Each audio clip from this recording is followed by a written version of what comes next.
Hello, and welcome to another episode of the Citizens of Lorcana podcast, the podcast where we invite you to be a part of their world. Today, we're putting a nice little bow on our Vegas DLC experience. So, without further ado, let's jump into the episode. Hey, everyone, welcome to another week. Last week, we took a look at the meta headed into the Vegas Birmingham DLC, and today I'm joined by James, that direction, and Adara. And we're going to talk about how we got it all wrong. James and Adara, Emerald Steel was so far off our radar. James, you had like a million decks that we went over last week with Kevin, and not a single one of them was Emerald Steel. So how did we get it all wrong? We didn't get it all wrong. We only got one thing wrong. Okay. It just happened to be the one that won Vegas. That's all. 3 of the top 4 decks were Emerald Steel. Okay. Yeah. Okay. We got 1 out of 4 right. Big brains, man. The big brains figured out that that's what was needed, and no one else did. I guess there was like 8% of the whole every deck brought was Emerald Steel. So a few people figured it out. Anyway, Adara, welcome. How are you today? Doing well this evening. Took a lot to get back from the Vegas DLC, but finally back home from that. Tired, a little bit sore, but doing really well. Yeah, I was saying that I had a 25-minute drive home. James had like a 4-hour drive home, and you what? Like a 4-hour flight? Yep, 4-hour flight. We left. I took inspiration from you, Jared, and I made a meme about my experience getting home from the DLC. My husband and I ended up having to take a red eye. It was planned. It wasn't unplanned. But it was the cheapest flight back. So we left Vegas at 11:59 on Sunday night. And we got home at 5. Well, we landed in the airport at 5:30 a.m. and then had a 2-hour drive to get home. Dang. That does not sound fun. We got home. I saw your meme.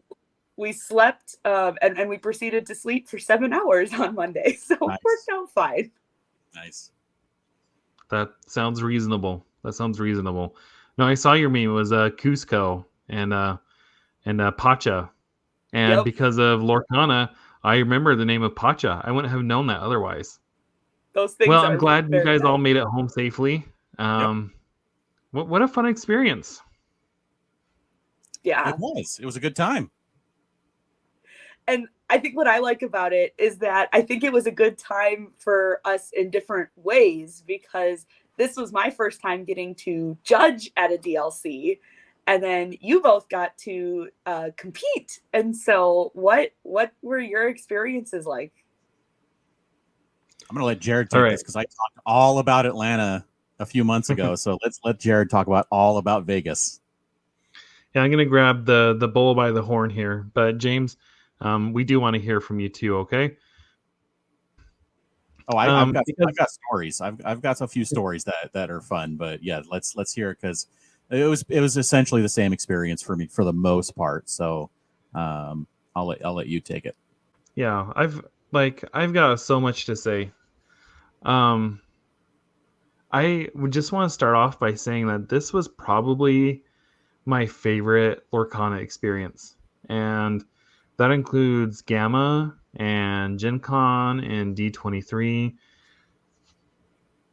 Just something about being in a place with 2,000 other people all there for the same reason. And it's not just to buy Lorcana and then go get other things like at Gen Con. They were there for one reason, and that was to compete. That was to see who could come out to be number one. And I wasn't sure going in how my stamina would be going into this, because they're long days. On Friday, I signed up for the 8-round constructed event. And then on Saturday, I had the main event. And then on Sunday, I signed up for the sealed event. And I was like, am I going to get bored of playing Lorcana? But I didn't. Like, the further I went into it, the more energized I got. Well, okay, I mean, maybe by the end of the day, I was getting a little tired, but nothing like my opponent, and I'll talk about that later. But I just wanted to break this down into like 3 areas that I wanted to give my thoughts on. And the first is just the general community. And what I mean by this is the people I stand in line with. And the people that checked me in, like everybody was so nice. Again, I wasn't sure what to expect because we were at a competition where the pricing is worth some valuable money. So when there's money on the line, people can tend to be kind of cutthroat, and it's not just that. It's like, even like, I love the pricing tickets that you can get to redeem for promos and stuff. But even that, like, when people were vying to reach a certain threshold, they could be like a little cutthroat to get to that point. But for the most part, in my experience, most people were pretty chill and friendly and helpful, and everybody I talked to was just so nice. I could not believe that when I was in line to register, the person who registered me was our friend James Britt, who is one of your locals at Kingslayer Games. I'm just like, I walked up, I was like, is this who I think it is? She's like, oh my gosh, it's Jared. Good. And just like, and that set the tone. And I didn't even know she was working there. But she checked me in, and I was like, hey, you want to slide me an extra promo? She didn't. Okay, she did not slide me an extra promo. Try. It was by the book all weekend. We're not as close of friends as I thought we were, but that's okay. That's okay, Britt. But I mean, just all weekend long, I saw people that were being nice to each other. I saw people who were new to playing games and who were new to competitive experiences like this, who may have been overwhelmed by the situation, and their opponents took the time to walk them through, help them understand, what they were doing. Like, I even just saw a post on Facebook that was like, it was my first time, and my opponent like patiently walked me through everything. And so that was just the general attitude. The second thing that I wanted to talk about was I labeled this the Citizens of Lorcana community. And what I mean by this is the people. I was not expecting this. Okay, this is my first event that I went to where people actually like recognized me, and what I'm coming to discover is the great majority of people listen to us on podcast and not on YouTube. So a lot of people don't know what our faces look like, and so we had these tokens that we were giving out, and I'm sure we'll talk about those in a little bit. And I would hand them out to my opponents or different people, like, oh my gosh, you're Citizens of Lorcana. But I have to say, like, I just wanted to highlight 3 experiences in general. The first was on the second day. I had gone 2-0, 2-0, my first 2 rounds. I was like, oh my gosh, I might actually make a run of this. But then my third round, I was like so nervous. My hands were shaking. They were a little numb. And I lost 0-2. I was kind of bummed because I thought I was going to do well against this deck that I was matched up against. And after I lost, I was walking, by the main stage where the premier matches were going on. And this kid walked by. I don't know how old you are, Oliver. Sorry. But he's like, hey, are you Citizens of Lorcana? I was like, I am. He's like, oh my gosh, I'm a huge fan of yours. I am Journey into Lorcana on Twitter. He's like, you even replied to one of my comments one time. He's like, I'm a huge fan of all that you do. And then he pulled out his phone and showed me how I replied to one of his comments. And just that enthusiasm was just so contagious to me. And it was the first time I had somebody who's like engaged with me. I was like excited about the stuff that we made. And that was super cool. So again, shout out to Oliver and his family. Journey into Lorcana on Twitter. If you're on there, go give him a follow. He does like a daily, guess what card this is, and then he'll list out the attributes and stuff. So it's cool. It's fun. The second experience that I had was at the end of day 2.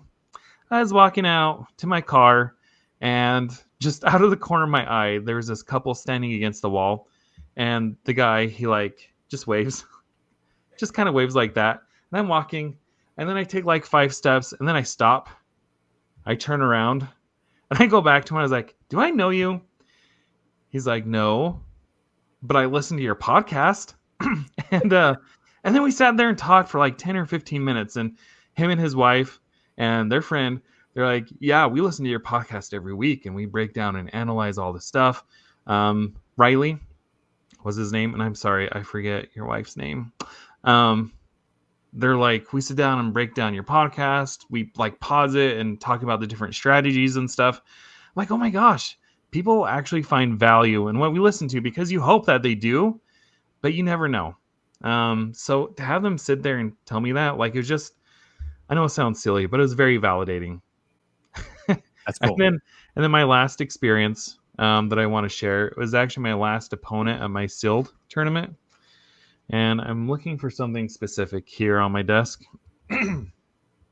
Anyway, her name was Lindsay. And so somebody sitting next to me, they're like, hey, you sound familiar. I was like, yeah, I do a podcast, Citizens of Lorcana, and I handed him one of our tokens. And she's like, oh my gosh, you are Citizens of Lorcana? I was like, yeah, guilty. She's like, I listen to you every week. She's like, I'm a little starstruck now. And she's like, it's hard for me to focus. Like, I just can't believe I'm playing you. I was like, oh, it's no big deal. It's just like, I don't seem like somebody that people should be starstruck about. And I still don't think that I am, but I'm flattered, Lindsay. Thank you so much. But she's from Montana, and she's just talking about how, again, like, they listen to us and they listen to Lorcana Muses. And it's just so fun to interact with, like, our community. Guys, we have a community out there. And this is my first time that I really got exposed to people who find value in what we provide, and that was just such a cool experience. So that was the second thing. I was kind of long-winded there. Is there anything you guys like found with the Citizens of Lorcana community? I mean, I had the same thing happen in Atlanta. It was a similar situation where I had people coming up to me and like, "Are you with the Citizens of Lorcana?" And I'm like, "Yeah." I'm just like, "I listen to you. I love you guys." I'm like, and it's like you said, it's validating that people were actually listening. It's very nice to hear that we're just not talking into the void.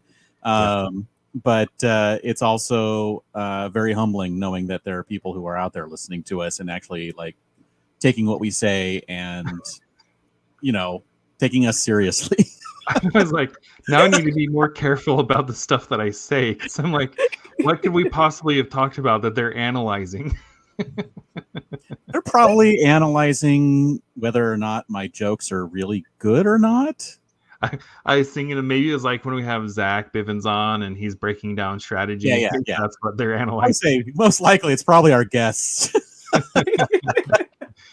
Anyway, real quick, Adara, before you jump on, this is what I was looking for. So her husband is like a 3D printer, and this is, I know you can't see it on the podcast, but it looks like a little treasure trove almost. Has the lore symbol on the side, and then it counts up to 20. And this is like a lore counter, and I'm totally going to use this. Cool.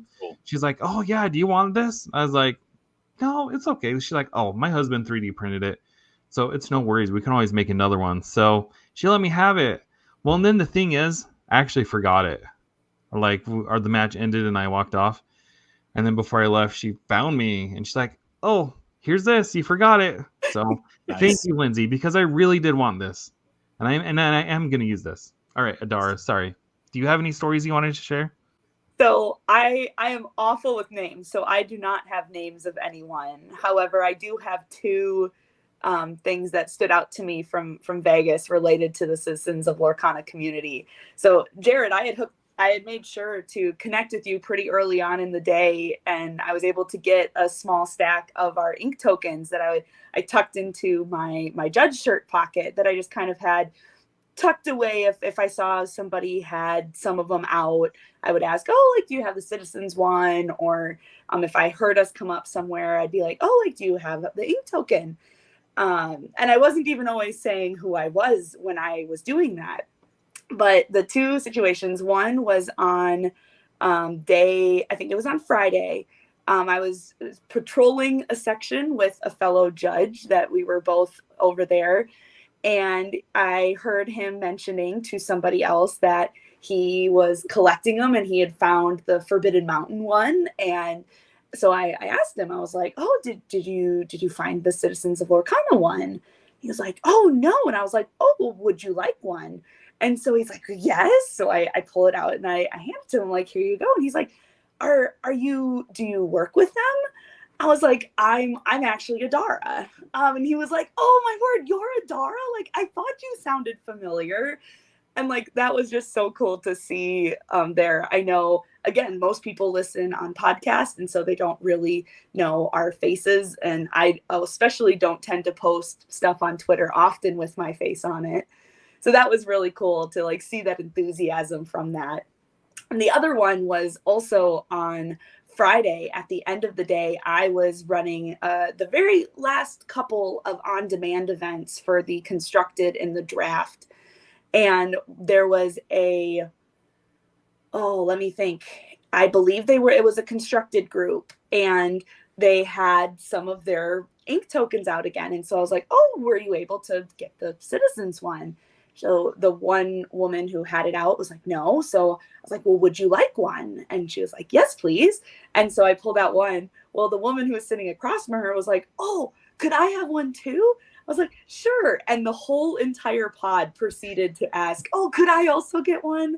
And in the middle of passing that out, the second woman I had handed it out to said, Adara, I just really wanted to let you know that I loved your episode on multiplayer madness from Hobbies and Happiness, that it was just a really fun episode to watch. And I had to honestly admit to her that I've been too scared to go back and watch what the episode ended up as. But that it's on my list of things to do. But again, like that was just so sweet that like to like have somebody like call that out there. Like I certainly did not think there would be any recognition from anyone from me in this capacity. And so that was just really cool to see. Yeah. Well, and I will say you played with Brandon Brimley, right? For Hobbies and Happiness. So. Yeah, it was a good episode. It was a good episode. You should watch it. It was a fun one. So again, we just want to like say thank you to everybody. Like you're so kind, and we always wonder if our words are like providing value to anybody. So to everybody who came up and said thank you, like sincerely from the bottom of our hearts, we truly appreciate it. So okay, the third area that I wanted to talk about was the actual competition itself. So I already talked about how I signed up for the 3 big events, and I also played against James in Pack Rush, and James beat me. So, but we're not going to talk about that. I don't know. Like Friday, I was playing Emerald Amethyst, the Earlmeister list with some modifications, and I gotta tell you, okay, well, first of all, I actually played against Zan in round 2. Yeah, that was pretty crazy. He smoked me. He had 3 Diablos out. He had a Prince John out. So he's like drawn. I kid you not, at one point he had like 12 cards in his hand, and then he had Prince John out, and he's like, "Set and chill. You have no cards now." Like, all right. But I also played like 3 mirror matches, and I think James might agree the mirror match is no fun. Like. And I left there just like so. I'm not going to say depressed, dejected. I was dejected. I was like, did I choose the wrong deck? And I did learn some things. I made some modifications to my deck. I was like, is tomorrow going to be like today? Because today was bad. And like everybody was nice. Like it wasn't any of my competitors' fault. Like everybody's super nice. It was my actual deck. So and my insecurity with that. But I also knew going in that I hadn't run into any of the decks that my deck combination was really good against. So I decided to stick to my guns, because why not? And so day 2, as I already alluded to, I did start out like the day of the actual competition. I started out 2-0-2-0, 14 points, and my goal was to get 30 points. So after round 2, I was basically halfway there. And I was like, oh my gosh, I'm going to do this. And round 3, I opened up against a guy who's playing Ruby Sapphire, which I now know is not a good matchup. However, at the time, every time I played it, my deck had done really well against it. So I was like, I could go 6-0. And I think that's part of the reason why I was so nervous. Like, thinking about going 6-0 when I feel like an imposter already was like... So anyway, nervous. Yes, nervous. I'll admit. I was very nervous. But I did end up going 0-2, and then it like spiraled from there. It got really bad. Oh, I have to say though, my player meeting, the person I played against, or the person that I was like on the table with, uh, she was my last opponent of the day, and her name was Elizabeth. She goes by Liz. Super nice. Okay, so the reason I'm gonna talk about that. But so I was going 0-2, and then like for the next 3 or 4 rounds, I was like going 1-1, 0-2. Like I was just my goal was to get 30 points, and I had such a strong start. Like literally, I only needed 16 more points over 7 rounds. I'm no Zach Bivens or Zan, okay? Okay. So I have to say, like at the end of round 7, I was sitting at 20 points, and I was like feeling so down. I know this is crazy, but I actually like sat at a table by myself, and I was just like lost in the sea of 2,000 voices of people just like trying to talk over the other person so they could hear each other. It was so weird. It was like such a lonely moment in an area where there's so many people. I think that's because my hopes of achieving my goal of 30 points were like it was possible, but it wasn't seeming very probable at the moment. So round 8, I get paired against I can't even remember. I think it doesn't matter. Ruby Amethyst. Yeah, we went 1-1. So I was at 23 points. So my last opponent I had to go 2-0 against. And again, it was Liz. Super nice. She's playing Amethyst Steel, but she was so tired. She had like flew in from Seattle, and I don't think she was playing her best. At game 1, I went first, and I did win. And then game 2, oh, she got off to the fastest start. But like slowly but surely, I was chipping away at her board. She finally got to a point where she ran out of cards. I had an Elsa 5th Spirit in my hand. I was like, yes, I'm going to get rid of her last card on board. And then she's just going to like be out of gas. And I had like 5 characters on board. And I turned that corner and ended up winning like in the next 2 or 3 turns because she just didn't have anything she could play. And it was bittersweet because like I felt bad that my victory was denying her from getting 30 points. But at the same time, too, I was super grateful that I was able to get to 30 points, just like that goal that I had set out. And then the thing about Liz was like the next day she found me at the sealed event, and she's like, hey, I just wanted to say thank you so much. Like you made me feel so welcome, yesterday at the player meeting. This is my first experience, and you're just super welcoming. And I was like, oh, thank you. That's so kind of you. And so we chatted for a bit. And then Sunday, I did do that sealed event. This was different for me. I've done draft before, and I've done well in draft in the past. I went 3-0 at my local. But this was like they give you 6 booster packs, and you get to make a deck with 40 cards minimum. And I have to say, like, I did not get very good packs. I just like everything that I looked for in draft, I did not find in my packs. So I lost my first match because it's best of 3. I lost it 1-2. Well, I lost it 2-1. I won 1, they won 2. And then the next game, I played against one of my locals and actually won 2-1.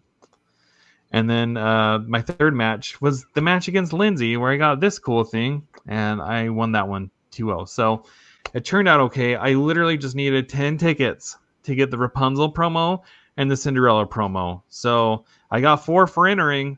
I just needed 6 more. And so winning those 2 extra matches netted me the tickets that I needed to get those promos. So nice. As far as competition, like for my first competition, I feel really good about how I did. I mean, 30 points. Okay. I came in 904th out of 2,000. Okay. Right in the middle. And when I told my son about it, he's like, oh, you did decent. It's like, thanks a lot. So for my first major tournament, I feel pretty good about that. And the thing, like my biggest takeaway is it left me wanting more. Like it leaves me wanting to like get better, do better. I'm going to join Team Discarded with Eric and James and make freaking t-shirts and practice on tabletop or webcam. And like just at the next DLC, which I'm not going to Seattle, but maybe the last chance qualifier in Anaheim, like going and putting in an actual good effort, which I was dialed in for this event. but it wasn't as dialed in as like James was when he did a set championship, and him and Eric and Connor were practicing nonstop. I do want to get dialed in and make an actual like run of it at one of these future events. So, like I said, the event was just like I can't really put it into words how incredible it was. I'm super grateful that I went, and it makes me want to go to more. And just like all the people I met along the way has made it even more extra magical. So that's my piece. That's what I have to say about the event. If you ever get a chance to go to DLC, which I know the last one in Seattle is already sold out, but in future DLCs and hopefully in the future they have more DLCs or they have more capacity to hold more people, take the chance. Like it might be scary going your first time, but once you're there, once you like get in the groove, and go with no expectations, okay? Go with no expectations. Um, you won't regret it, and then you'll catch the bug too, unless you hate being around people, and then you might not.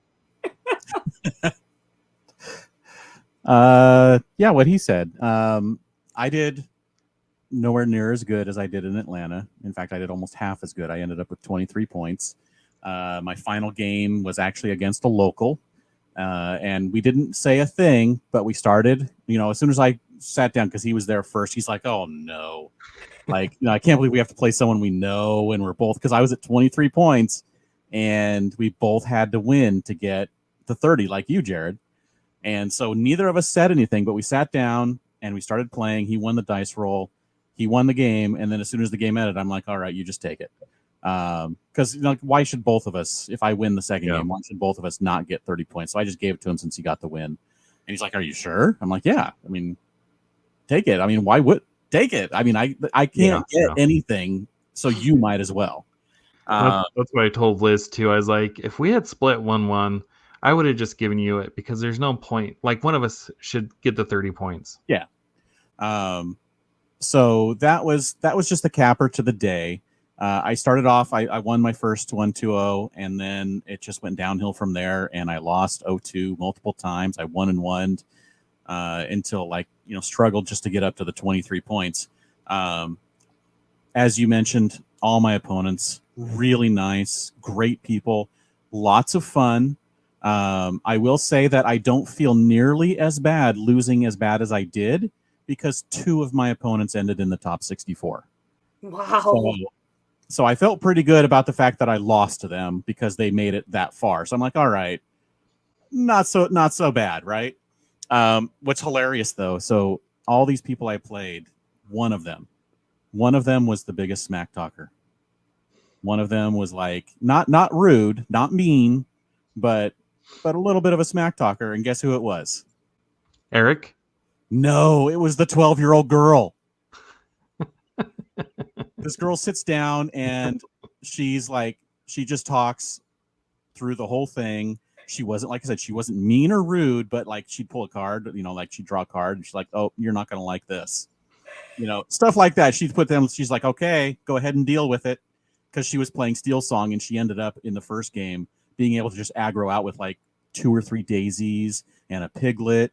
And like by turn 6, she had like 18 lore and she was just going to win. And I couldn't do anything.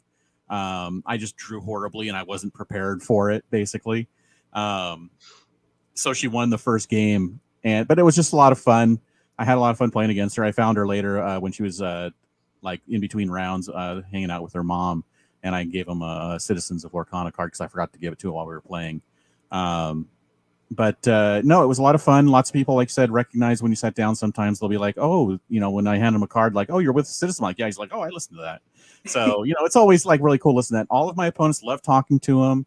I didn't have a bad experience all day at any point with, and I think I counted it up in between with you, Jared. I did the competitive on Friday, Pack Rush, the event on Saturday, and then a sealed on Sunday. And I think it ended up being something like 38 games of Lorcana. And like not a single bad experience at all in all 38 games. So that's something that, again, as Jared said, if you're looking to go to one of these and you're worried about the experience, obviously there will be some people who are like, just not having a good day or maybe a little grumpy or whatever it may be. But on the vast majority of people, they are there to have some fun. They're there to play some games, and they're going to be nice while they're doing it. So that's not something that you really should worry about too much. Other than that, the only other thing I want to talk about is something little that I noticed that they did when we were picking up our prizes for our tickets. And it's the fact that, like, I was getting the Cinderella promo, and they're like, okay, here's 2 of them. Pick the one you like the best. Yeah. And this is the only chance you get, but here's 2 that you can pick from. And the same thing with when Eric picked up his Cinderella playmat. They're like, look it over, because as soon as you walk away, you can't switch it, and you can switch one time. So I thought that was really nice that they were offering the opportunity to actually, be able to have a chance that you just didn't get handed something and had to deal with whatever you got handed. So I thought that was nice. Did they not do that in Atlanta? No. Oh, interesting. I wonder how early that started happening, because in Chicago they were doing that. Okay. They were offering, I know for our promos. At least I don't recall them doing that when I picked up my Cinderella in Atlanta. I don't remember them, or my Rapunzel. So I don't remember them doing that in Atlanta. You get what you get, and you don't throw a fit. That is what happened though with the Kristoff. They have them upside down when as you're checking in, and they just hand you one. And mine was like way off center. I'm like, can I get another one? They're like, nope. Don't get 2 out of that one though. Don't get a choice there. It's like, oh well, I guess that's the way it is. Yep.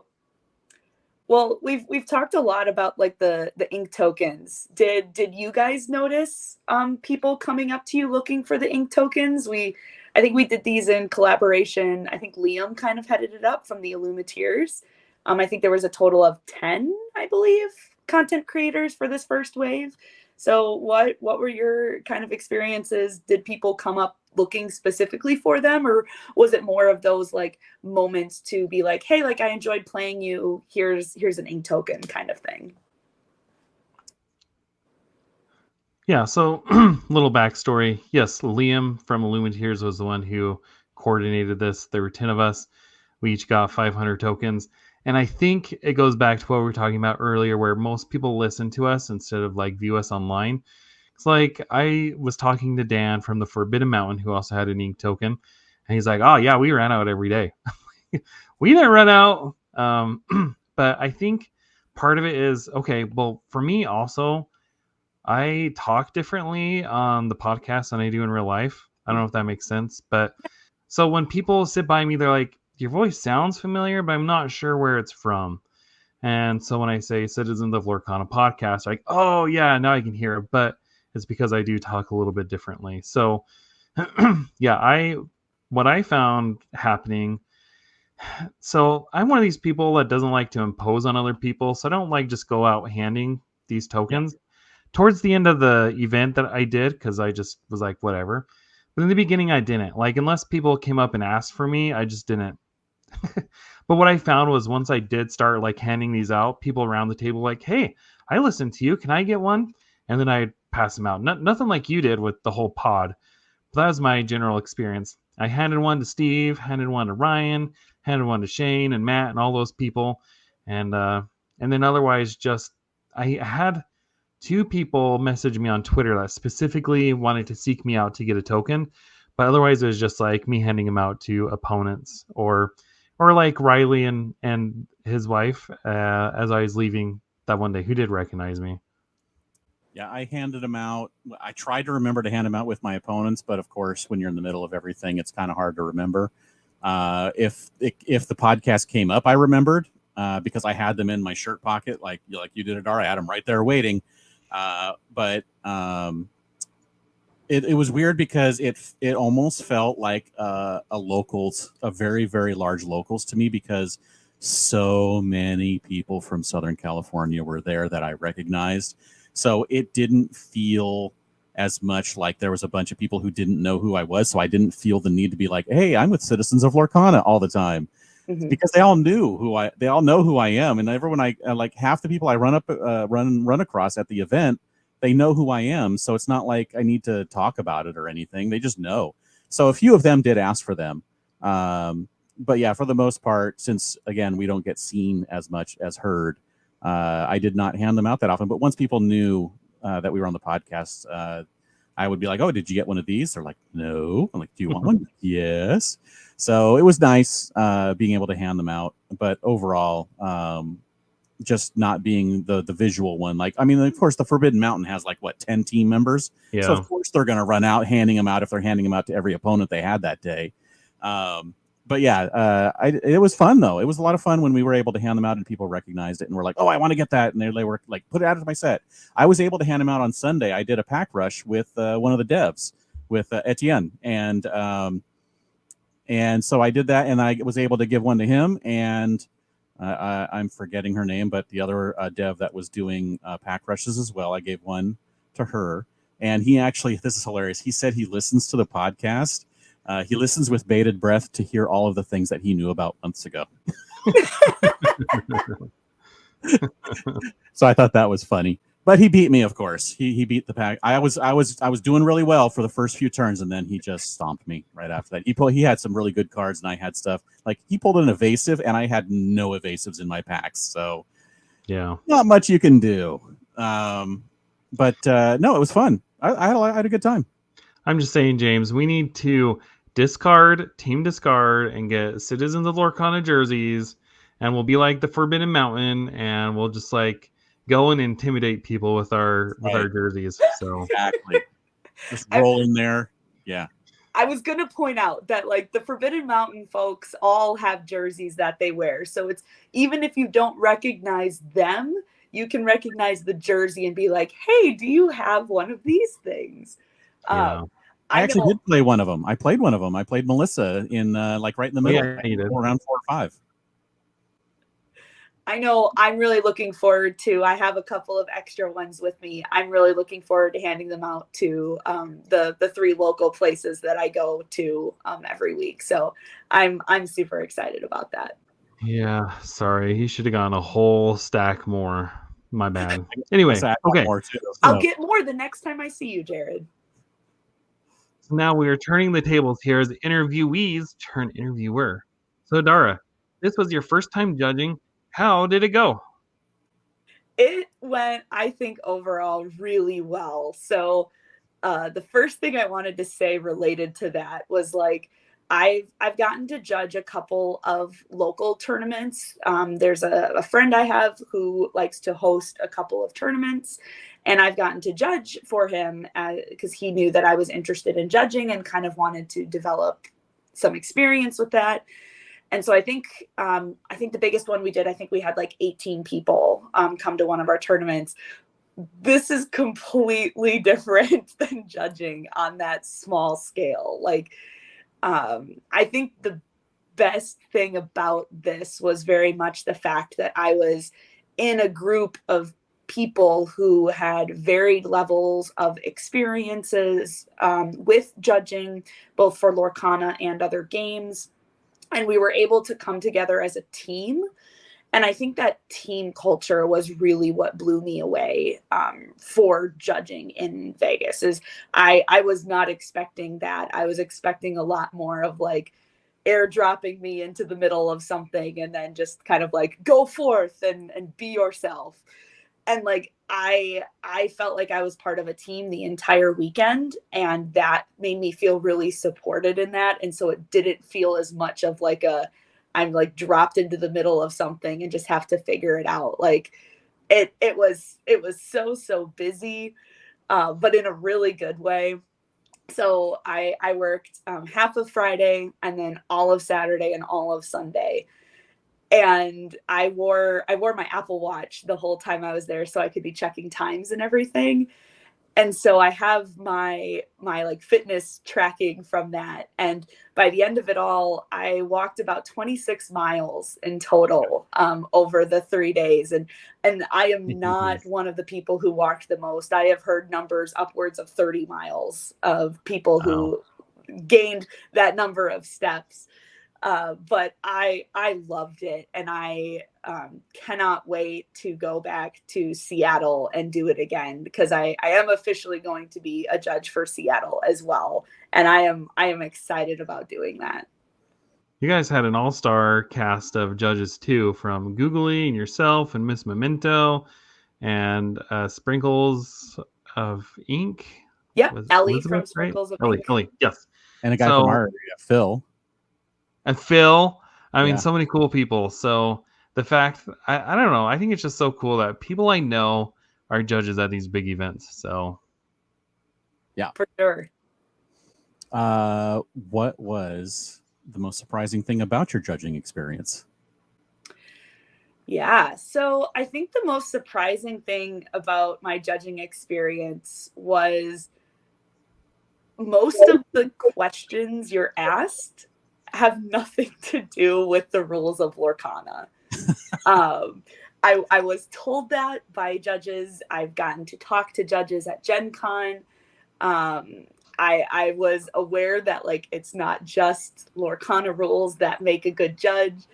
But so I had so many questions about, oh, well, where's the bathroom? Where do I go to pick up my tickets? My points are showing wrong in Melee. Is that a problem? Jared's pointing at I himself. asked you that because the people at my table were like, oh, my app is showing I only have 10 points. And I was like, mine too. I should be at 13. So I joined in on that. I'm sorry. I'll do you one better. Mine was showing the right one, and then I refreshed, and it went down. And then I refreshed, and it went back up. And I'm like, what are they doing? So I think that was most surprising to me. Of like, I really felt confident to help with those kinds of things. So I don't talk a whole lot about like my job history, but like I've worked a lot of like customer facing roles in my job history. And so I've really developed like how to communicate with people well in like just basic, simple things. And like my goal is I always want whoever I am talking to, I always want them to feel like they are heard, and then that we can come to some kind of resolution about whatever they're bringing forward, whether it's a simple, oh, you're looking for the bathroom, yeah, it's over in that back corner, or if it's a, hey, my points aren't showing right, hey, let me check your points. Oh, I'm seeing that they're showing this. Is this the correct number? If so, then we're good. Melee will match based off of that. You will continue to not see it correct, but if you have continued concerns, like come back to me and we can figure it out. So I think that was the most surprising thing, is that most of what I did over the weekend was not necessarily explaining the rules to somebody. What I have a quick question about that. The ones regarding the rules, was Pete the most asked card question? I did not have a single ruling, excuse me, involving Pete the whole weekend. Really? Wow. That's crazy. I had, oh, you see, now I'm trying to think. There was one character that was definitely coming up. I had Beast Relentless come up a couple of times. The one that re-readies when damage is dealt. Right. That was an interesting one to see come up multiple times. I think a lot of the questions were definitely involving like the order of actions, just in general, and like how different cards can affect that. I definitely saw Pete being played, but I never had somebody call for a judge and me arrive and it be a question about Pete. Interesting. Did anybody try to use Let It Go on Cogsworth? I did have it wasn't a Let It Go. I did have an instance where an ability was attempted to choose a character that had ward, and in this case it was Cogsworth. And so we had to correctly redirect that target. But I felt very confident when I saw that happen. I was like, oh yeah, like this is what needs to be done. Like you definitely can't do that. So this is how we need to remedy that. Nice. Okay. So how did you feel, or how did you find that you were treated by the player base as judges? I was very pleasantly surprised. I think I had this in my mind of like, oh, well, like judges, I'm not sure players will like appreciate judges. But every single player I talked to really had an appreciation for what I was doing. I had one of my last events on Sunday that I was helping judge was, it was the competitive construct. It was one of the competitive constructeds. I believe it was the one that started at 9 a.m. So that was one of the 8-round ones. And so it went for most of the day. And so we were kind of in the late afternoon, early evening by the time that was wrapping up. And I was down at some of the lower tables. So the people who were placing a little bit lower at that point into the final round. And I had seen a lot of these players for the last couple of rounds. And I had multiple of them like finish up their round or like just chat with me for a little bit and like thank me for judging and like being there as a resource. And it was not specific to just those players. I had many people conclude when I was at the end of answering their question or making a judge call, I had multiple players express to me and the other judges that were present when we were making that call of like, hey, thank you for doing what you're doing and being here for this event. And so like I was not expecting that. And that like just that acknowledgement of like, hey, like, you know, this event is going smoothly because of the judges and because of the fact that there is this amiable connection between the judges and the players. And that was very encouraging to me to see. That's good. You always wonder because I can imagine, like, I watch sports. Those referees are not treated well sometimes. So it's nice to know that people treated you well as a judge. So we already know that you were going to be judging again in Seattle.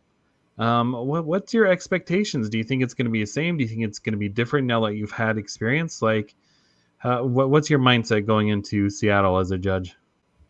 So I'm actually hoping it'll be a little different.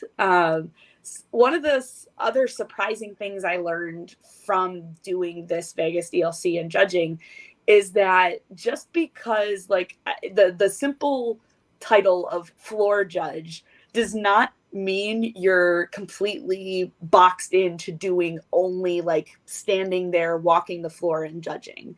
Like absolutely during main event Saturday, when most of the players are going to be in that main event and running through that, most of the people who are labeled as floor judges are going to be on the floor judging for that because it's where the need is.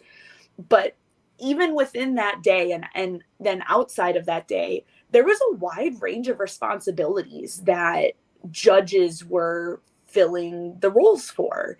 So like, for example, the 3 types of responsibilities I really got to do over this past weekend at Vegas was I did like, I think what people would typically think of as judging. So I was judging events. I was assigned to an event or in an area, and I was going around, and my job was to help people when I heard that judge call in or outside of my area and to be there to help the players with their experience.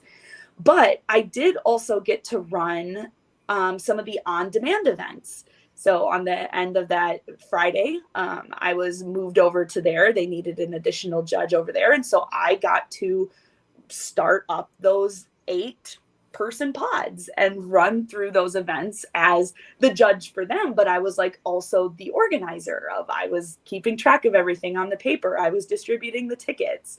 And that was really cool because now all of a sudden it's encompassing more than just I'm there to help make calls for the players.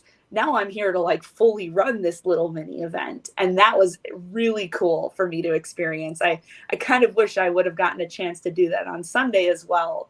But I was just judging on Sunday. And then the last thing I got to experience that I think I would like to do a little bit more possibly in Seattle is judges do the deck checks for players. And that is an entire team that was working well oiled in order to make sure those deck checks got done as quickly as possible. I had never done a deck check before. The tournament organizer that I typically judge for locally, we don't worry about deck checks. We consider it low stakes enough that it's not necessary. And so like I had an opportunity to do 2 deck checks. That was really interesting just to see like what kind of process does that look like? Like what does that involve? And so to some extent, to go back to the original question, I kind of am hoping to branch out a little bit in Seattle. So like I'm still going to be the floor judge, and I still fully expect to be on the floor during that main event day on Saturday. But I would kind of like to see what the other responsibilities are for the judges and get to explore some of those a little bit more. I definitely want to find comfier shoes, though. That's a lot of miles you walked. Comfy shoes, man. You gotta hit that. We always have a rule for Comic-Con. The 2 things is if you buy new shoes, buy them well in advance so you can break them in. Yep. And the other thing is, one of the good things that you can do is actually bring 2 pairs and swap them from day to day, and just go back and forth, because then your feet will not get overly tired in the 1 pair of shoes. I will definitely give that a try, James. I really appreciate that, because I definitely have 2 pairs of main shoes that I switch between. But yeah, I definitely learned that having a comfy pair of shoes is going to be important. Yes. One more thing. Okay, let's change tacks a little bit here. Let's talk about the finale, the Emerald Steel versus Emerald Steel finale. Did either of you watch it? I did not get a chance to watch it. What? I figured you would. I watched it. I did not watch it. I actually listened to it while driving home. I was in the middle, like while it was happening, I was in the middle of judging the last constructed event of the day. That's fair. So, I mean, listening to it, James, did it do it justice? Yes, I feel it did. In fact, one thing that was hilarious to me is I was going through over some of the overpasses while I was driving, and so I lost signal for a few minutes at a time. And when I came back, I'm like, well, surely it's on to game 2 already. But nope, game 1 was still going. That happened a couple of times at least. So and even one of them was like 10 minutes long. And the game 1 was still going when I came back. So that just tells me that was a battle. That was like knockdown, drag out battle. Yeah, game 1 was it was so crazy. Like I wish I could go back and watch it again for the first time, because for the first time, James. Oh, for the first time. I thought we were going to point out the fact that you can actually go back and watch them because they're keeping them up now. Yes, thank you, Ravensburger. No, it was just like these 2 great minds. Like at one point, I felt like Zan had it in the bag, and then I can't remember who he played against. I'm sorry, but Chris, okay, that's what I thought. I thought it was Chris. Then it felt like Chris had it. Like he had such a wide board, and then Zan would come back and with his muses, just like almost board wipe his side of the board. And just like this epic back and forth. And in one moment you're like, okay, Zan's got it. On the other moment you're like, oh, Chris has got it. You just never knew who was gonna come out on top until finally like Zan did.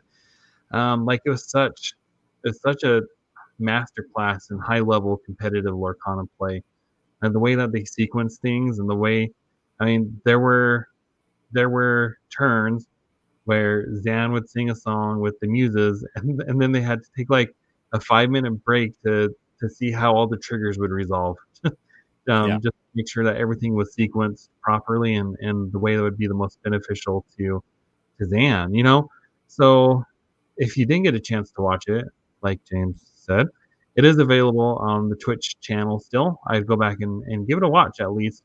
The second game was like a blowout. It was exactly the opposite. It took like 4 minutes. It was crazy. It was kind of anticlimactic. Zan dropped. He's like, let me just mulligan all 7, and mulliganed into a perfect hand. It was crazy. Yeah. It was crazy. So before we wrap up on our DLC talk, I want to go back to this whole Emerald still dominating the competition. How is it that this ink combo represented 6% of the total decks, but seemingly all the top players were on Emerald still? I know they all weren't, but it felt like it, okay? Zan was, Zach was, Chris was, Eddie Chu was. Is there a secret, like, high-level player club that we just don't know about? Like, are they off doing their own thing, being like, hey, guys, this is what we expect. Let's tech against that. Also, Traverse Tavern and Knive were both on it as well. Right. So lots of people, and yes, it was crazy. And the thing is that I think almost all of them came up with it on their own, because a lot of these people don't work together. I talked to Zach and I asked him this question exactly like that. He said, no. It's like, we all just arrived to it on our own. So, okay, now the question is, James, how do we get to that point? How do we practice? Here I am, practice, like, I'm gonna run my Earlmeister deck here, and I'm just gonna run with it. But these guys are like, okay, Ruby Sapphires are really strong, and so is Still Song. So maybe Emerald Still would be really good to counter both of those because blah blah blah. Like, how do you get to that point? I don't know. I feel like that's a lot into, like, how do you go about building a deck from scratch based off of the meta? And, like, personally, I'm awful with that. Like, I let my husband do all of the deck building for us, and I just enjoy running my aggro mid-rangey decks. But, like, I wanted to say, like, my theory about this is I think there was a lot of top-level players who were thinking through and watching the meta and seeing, like, really paying close attention to a lot of these outcomes of other tournaments we were seeing, small ones, big ones, and crafting this deck from those, and really trying to, not like in a bad way, keep it to themselves, but really trying to, like, keep it quiet of, like, hey, like, this is what I'm developing, and if the meta stays the way it is, or continues developing in the direction it seems to be going, then this deck should have a very strong fighting chance. And I think that's what we saw here. It's kind of going back to, you know, when there is not a clear way for people to have public data of what is being run and being tested. What we have to focus on is we have to focus on the outcomes of these tournaments. And a lot of times those can be really localized metas, and people won't necessarily bring their private brews to those kinds of tournaments to show up and end up having that place in the meta. But, you know, it was biding its time. It came to Vegas, and now I think we're going to see a lot of people trying to play it and trying to run that in, because it is a great deck for what the meta was for Vegas, it seems like. And now you have to plan for that deck in addition to the other decks. Exactly. That's kind of the meta. That kind of segues into our next segment here. We do have a few listener questions, because I was sitting here thinking about what I would run for set championship. And so our first listener question comes from Martin Karp. He actually asks a few questions. Thank you, Martin, for asking questions, and thank you for your patience as we get back to these. So his first question is, do you guys think expanding set champs and the card selection is a way to de-incentivize competitive players to farm set champ promos? James, go. What do you think? I don't know if it is. I mean, I think it's just a reaction to people complaining, voicing their concerns that they get into the top 8 because it's a top 8 cut and then don't get anything. It's a feel bad, and I think that the majority of what Ravensburger wants to do is for people to enjoy playing this game, and if people are having a feel bad, then there's a way they can fix that. They're probably going to do it. I would assume that a little bit of it is the farming of all the locals. And I think this will definitely cut down on that. So I think it's going to be accomplishing both goals. I don't know if it's the intention, you know, to de-incentivize players, but I think it is a byproduct of it. I really do. And I, for one, like, I know there are a lot of people are like, well, I can't travel to DLCs. This is my DLC. Like, I totally get it. Like, set champs are a big deal, and they should be a big deal. But I feel like making it more accessible to more people is kind of the vibe that they're going for with set champs. That's just me. Yeah, and especially for someone like me, I top 8'd twice last set champs and bombed out like right there, so I didn't get anything, and it just it does feel bad to be that close and not get anything. What I would say is getting these enchanteds to the top 8 is great. I feel like we should, just like they do at the DLCs, where there's the non-foil promos of the Rapunzel and the Cinderella. I think they should be giving out participation cards to all attendees that are non-foil of the what is the Enchanted. I think that will really help entice everyone to come in and play. And they can do the same thing where you have to play 3 rounds in order to get it. Whatever it may be for the size of the event that makes it worthwhile for them to show up, because I just think that everyone coming to one of these set champs should be incentivized to do it from what Ravensburger is providing. And obviously they're already providing these things all for free, so it would just more stuff that they would be providing for free. But I think it's something that would really go a long way to help. And then the entire burden of incentivizing everyone else to show up with packs and whatnot from the store probably would it would decrease the burden of the store to provide things out of their pocket. I really like that idea, James, of just make it a full art non-foil. Take away the enchanted symbol on the bottom, make it just the promo. Yeah, I would love to be able to have a participation. I think that's really cool. Yeah. Yep. Agreed. All right. So next question from Martin. Have you ever bought a collection? Have either of you bought a collection before from somebody? Like a collection of Lorcana? Your friend or somebody was like, hey, I'm getting out of Lorcana. Do you want to buy my collection? I've considered it. I've never had the money to be able to upfront do that.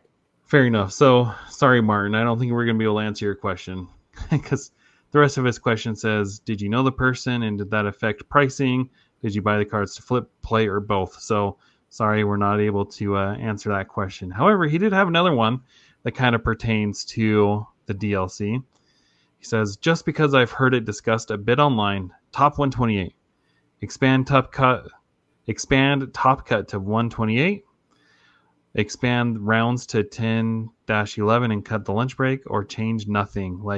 If you could make a change to the DLC, have a magic wand, would you want to expand the top cut to the top 128, expand the rounds to 10 or 11, or change nothing? For those of you who can't see, are not listening to us on YouTube, Jared was shaking his head when saying expand the rounds to 10 to 11. The day's already long. I have heard a suggestion by some people, and I think that this is probably the best middle of the road suggestion, and that is to add one more layer of cuts. So yes, you do the 9 rounds on day 1, and then on day 2 you cut down to 25%, and you run 3 more rounds of Swiss, and then cut down to the same, maybe top 32 instead of top 64, so that you again give people extra chances to play games against the wide field of Swiss and earning points, so that you then get more people chances to play more games on day 2. So instead of just 3% of the entire field getting to play on day 2, you would then get 25% of the field being able to play on day 2. I think that would ease the burden and the stress of, oh my God, I have to win 14 out of 18 games just to be close and have a chance to get those points. I think that would probably be the fairest thing. It would still be a lot of games, but at least all of those people who didn't get close enough, they would know for sure, and they wouldn't be playing all those extra games. So for us that hit 23 points, we'd be like, nope, I'm sorry, I'm out of it. I only have to play those 9 games, then I can go to side events the next day. But for those 25%, they have that extra chance. I think my preferred option here would just be expand top cut to 128. I think that'd be easier. It is just 1 extra hour, and they did finish around went to finish around 6, 7 o'clock. It would be an extra 70 minutes. 70 minutes, right? Because if we're gonna continue off of that, Top Cut continues to be a best of 3. Up until the semifinals, I want to say it is a 70-minute round for the best of 3, and then they drop the time limit for at least semifinals and finals. I know there is no time limit. I think and I don't even want to call it like a preferred change, but I think we need more rounds of Swiss. However, I do not want that to come at the expense of the lunch break. I think we need that lunch break, and I do not think we can fit more than 9 rounds into a single day. Once you start doing more than 9 rounds in a single day, you either end up with a very early morning or a very late evening, and there can be logistics problems with venues and all of that fun stuff. So I think the way that I could see that happening is expanding to a partial third day, which is not ideal for travel situations. And so it has its own set of disadvantages for it. But especially as like we're seeing, Fridays, like Friday in Vegas was pretty much a full day of side events. Massive. Yeah. And they said that nearly 2,000 people checked in on Friday, which was almost everyone that was going. Exactly. And so like I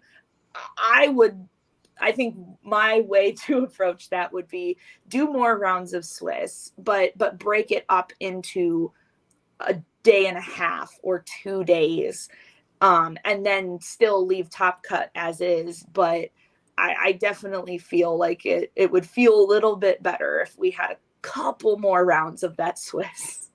When I feel like if they expanded it to Friday, because you're right, people were there. People will travel if they know they're playing on a Friday. You could even expand like how many people are able to compete in the tournament, just like they did in, was it Lille or Bologna, where they had the 2 days. I mean, that's because the venue could only hold 1,000 people. Like, I totally understand that. But here in Vegas, like, you could get a venue that holds 2,000 people each day, and I mean that would definitely add to that. So yeah, okay. And I'm just gonna say here too, this is my first time experiencing the 2-game format, and I know like people have strong feelings about it, and I just gotta say I didn't mind it. I did not hate it. Like, I totally get people's reasonings for liking 3-game format. But I thought I liked 2-game format, and I think, when we were talking to Ryan, he said that was something that was always up for debate. I mean, for consideration to change. But if you ask me, I think 2-game format runs a little bit smoother, makes the rounds a little bit shorter, and makes it possible so you could fit a little more rounds in a day. So that's just my 2 cents. I'm going to win people over to my win the dice roll, choose to go second in the first game philosophy for 2-game format. It's going to happen. I thought I would try that, but I wasn't brave enough. If I win the dice roll, I went first. I think it only works. I liked doing it when I was playing a pretty strong aggro deck that was unexpected, because I think I can catch people by surprise with my ink color. And so I want the best possible chance to win both of my games. And so I think that the best possible chance to win, to get the surprise factor, pairs well with me going second. So that's personal thing. Jury's still out on that, but I'm slowly and surely winning people over to that for the aggro and surprise decks. Nice. Oh boy. All right. James, any final thoughts on to put a little bow on your DLC experience? I don't think so. I'm really looking forward to Seattle. I want to redeem myself and do much better. Mainly just so I can redeem. I want to redeem myself for how poorly I performed this time. And let me make sure I say I had a great time. I had fun. Losing was losing. It did not affect how much fun I was having at all the entire weekend. Yeah. Ditto. All right. Well, I think that puts a wrap on this. Again, I did not prepare any Disney Jeopardy, so I'll do better next time. But I got 5 for 5 then. We'll start with Adara. If people want to find you, where can they find you? Yeah, I'm on Twitter at Ochem102, and I am all over the different Discords as Adara of Lorcana. The Lorcana clerk. So, yes, and if you liked what you heard, you can subscribe to us on YouTube. You can follow us on the podcasting platform of your choice. You can find me on the website formerly known as Twitter at Citizens of Lorcana. And James, why don't you finish us off? Where can people find you? You can find me everywhere online at Dan Regal, and I think that's about it. So thank you all for joining us, and we'll see you next time.